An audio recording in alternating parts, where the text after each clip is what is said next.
We've got to stick together. I'm very thankful that, even though I'm in the mountains of North Carolina, it's a big union town. Everyone, it's we've had unions in this area since, for years, decades, generations. So my grandmother, she worked for the Southern Railroad or Southern Railways, and she joined the union, and she used her initials, ML Rector, her first two initials and her last name, because back then you could not join a union if you were a woman.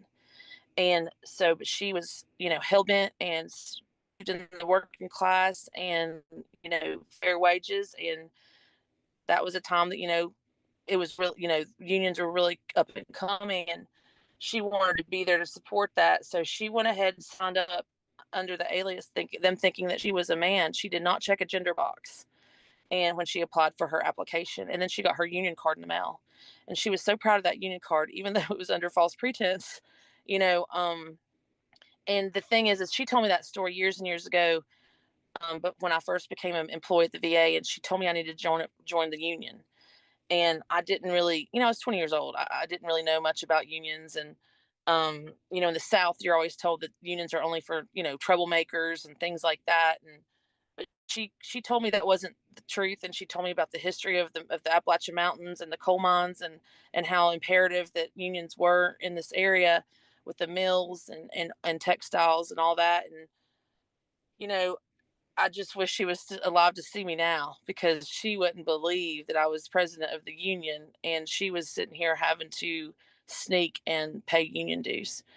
And that's a big push for me too, like personally. It's hard being a Southern Democrat and a union organizer in the South. But I'm lucky enough to be in an area in Asheville that this has always been a union area. And I've got great support from AFGE. I've got great support from my Central Labor Council.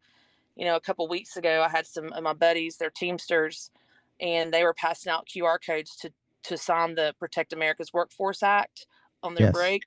And Yes. and someone said something hateful about federal employees didn't need a union or something to that effect. And those Teamsters let them have it. And they I wasn't even there. I just heard about it, and they gave them hell, and told them that Yeah. the whole human race deserves rights in the workplace. Doesn't matter what agency, what company, where you work. And that solidarity, it makes me want to keep going.